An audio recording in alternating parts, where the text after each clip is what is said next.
Welcome, everyone. Good morning from Austria, I should say. Of course, in China, it's afternoon, so I'm very happy that I was invited to give a presentation at this excellent workshop and conference.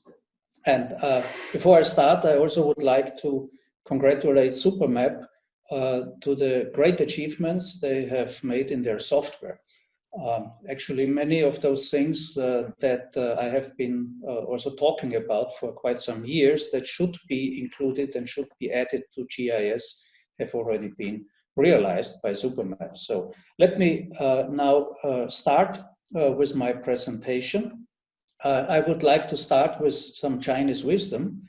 As you can see on this slide, everybody knows Lao Tzu, who was a very famous Chinese philosopher, and I will come back to this quote from his book Tao Te Ching in the end of my presentation.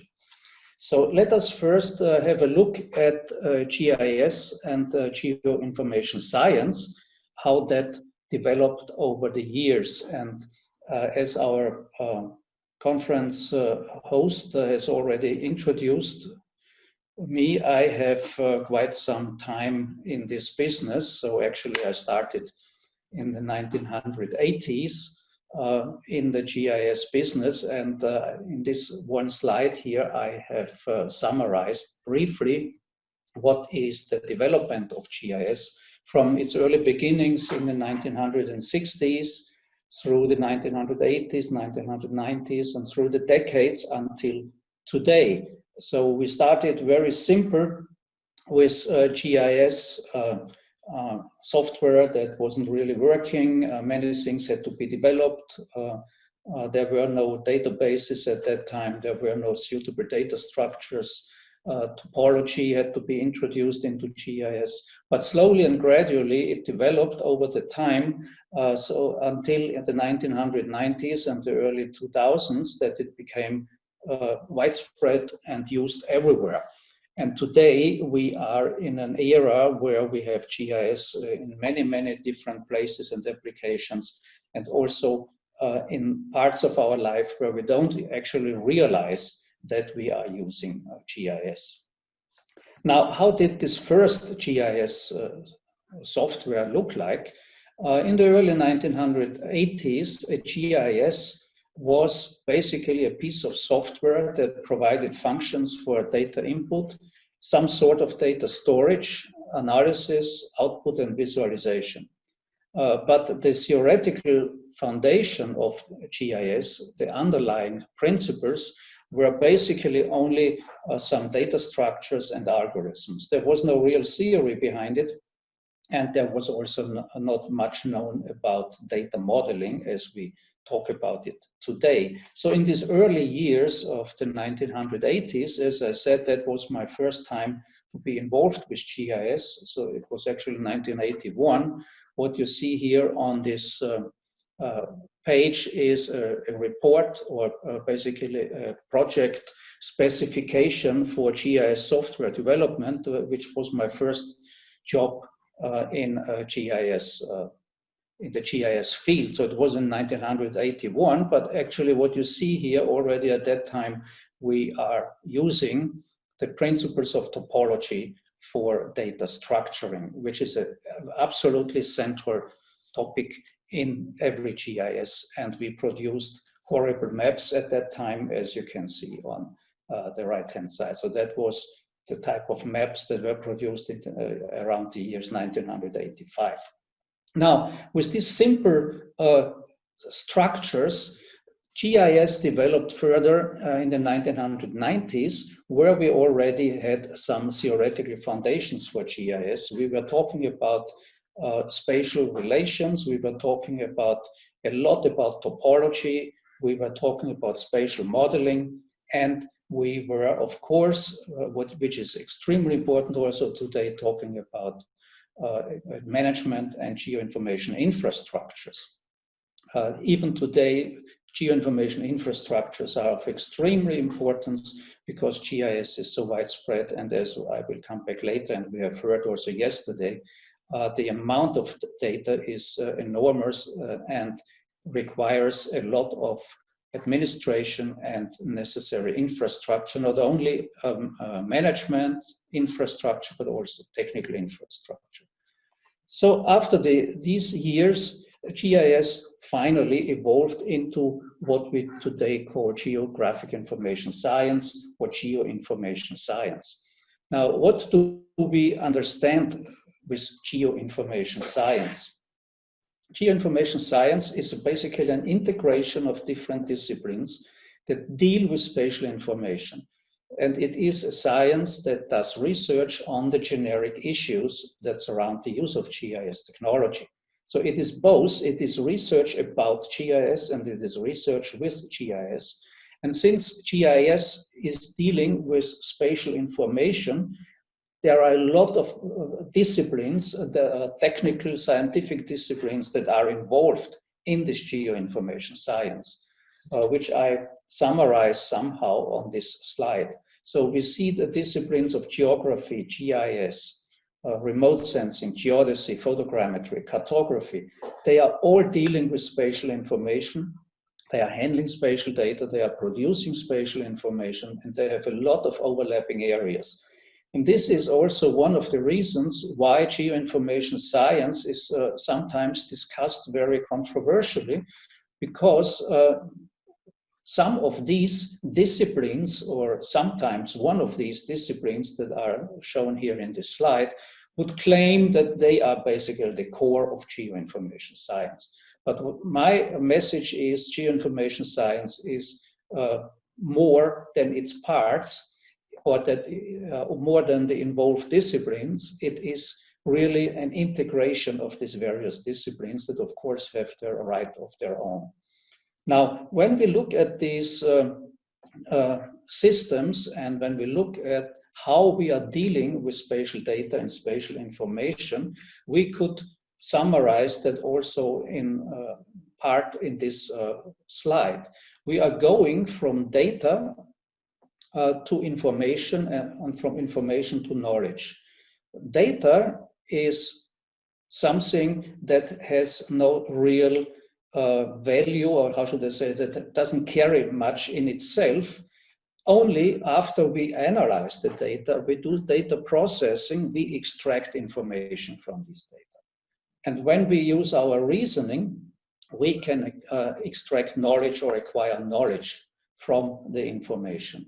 And of course, what we do with our knowledge is subject to our thinking, our contemplation, which might also end up with some wisdom.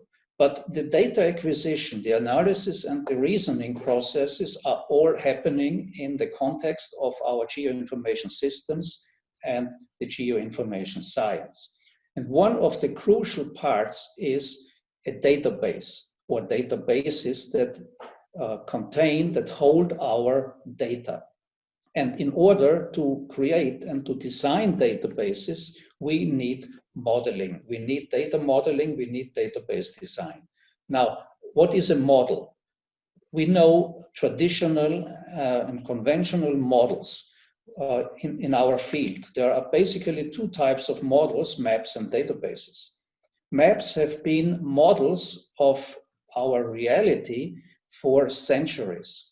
Maps are extremely well known and widespread in use still, and I think maps will be around for quite a long time to come.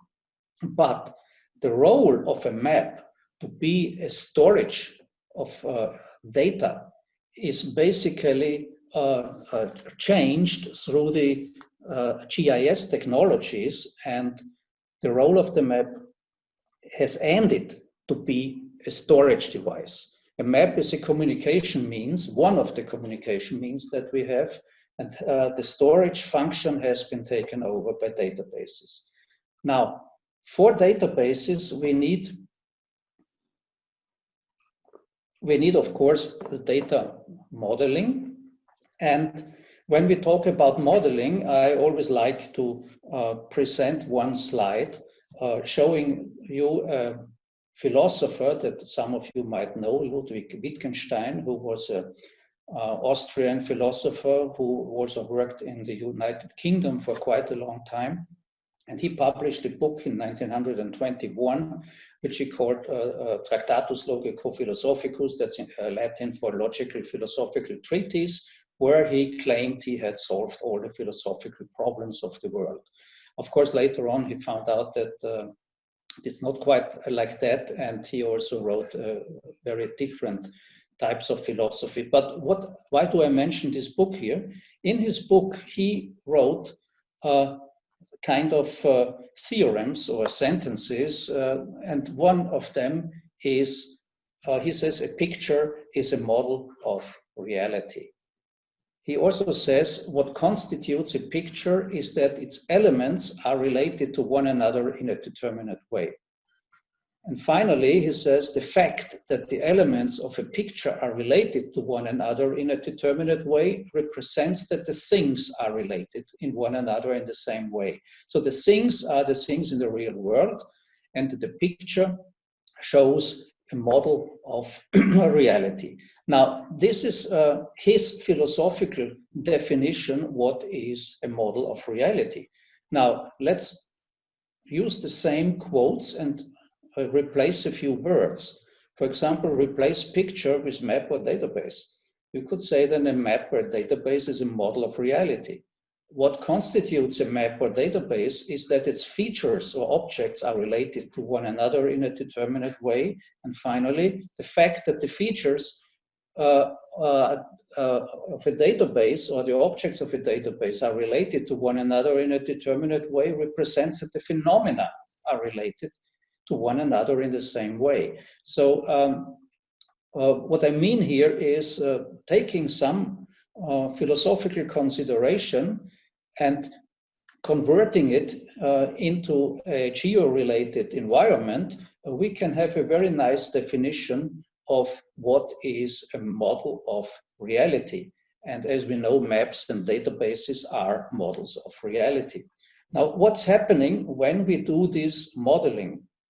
We basically go through several steps. We have the reality or the real world, in which we see phenomena, things that happen that exist in reality. What we do then is we create a spatial model, which is a kind of subset of our reality, and the phenomena, the things that exist in the real world, are the features in our spatial model. Having such a spatial model, we need to implement it into a database. Usually we talk about geodatabases, meaning a design and implementation of a database. And then when we have such a database, we use systems to do spatial analysis and derive spatial information from the data that are stored in the database. So this is basically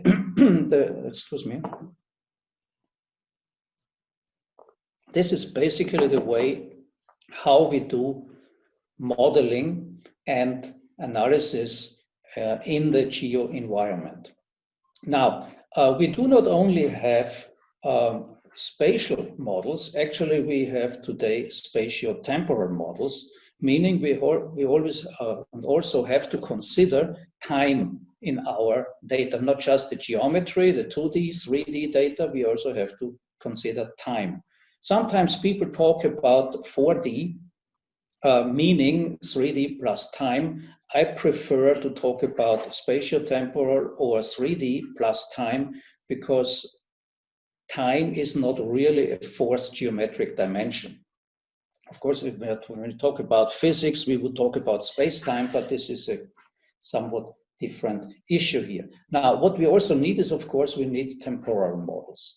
Temporal models for our data in space and time. Nowadays, we mainly use the so-called space-time cube or spatio-temporal object models that allow versioning in our databases.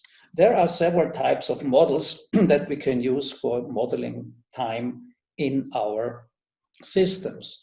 Of course, one, as I already mentioned, is the space-time cube, which basically allows you to follow objects through time in different locations. Another type of spatio-temporal model would be the so-called snapshot model, which taking a situation at a certain point in time and store that situations. Basically taking a snapshot like you do with a camera, it's a point in time, and that's the situation in that particular point in time. Of course, these models only give you these snapshots, and what happens between the different snapshots is just not recorded, and you can only perhaps see or detect the changes.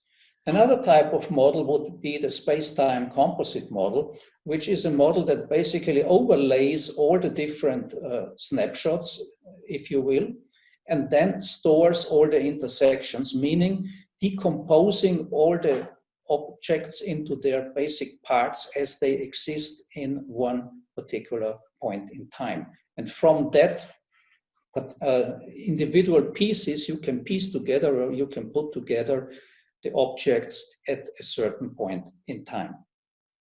And finally, we also have the so-called event-based models, which take a kind of starting or initial situation and then only store events that change that situation. And from that, you can reconstruct the objects at these particular points where events happened.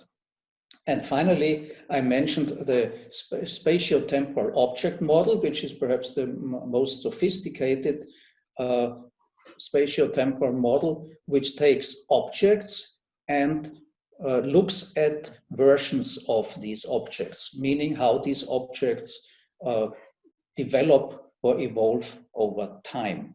So if we have on the left-hand side an object 1 at point T1 and an object 2 at point T2, they evolve over time. New objects might pop up.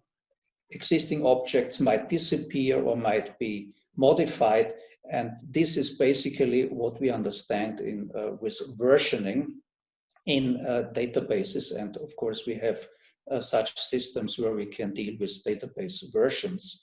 And one, let's say, perhaps a technical philosophical problem that might appear here is the problem of object identity.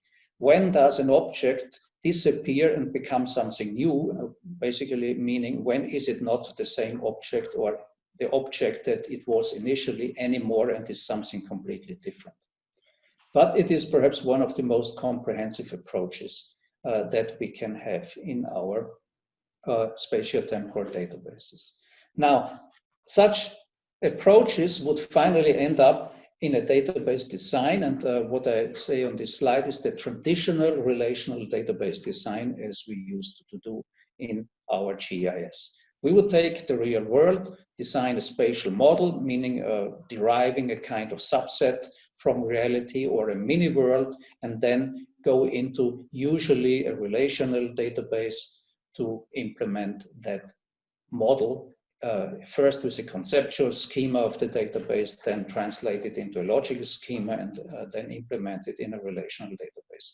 So that would be the traditional approach, which of course has to adapt because nowadays we are dealing with different types of data, different structures, different paradigms, and I will come back a little bit later to that. Now, this is how GIS evolves. Let me look again at some evolutionary steps of GIS. As I said, it started in the 1980s with operational 2D GIS, particular stress here 2D and topology. So GIS was basically 2D, there were no 3D systems. Topology was well understood in the 1990s for 2D GIS. So in the 1990s, we have the fundamental papers that have been written and the theory that has been developed for 2D topological relations, and GIS science was introduced, by the way, by Michael Goodchild in a paper that he published in 1992 in the International Journal of Geographic Information Science. It was called then International Journal of Geographic Information Systems, but In the meantime, it has been renamed to International Journal of Geographic Information Science.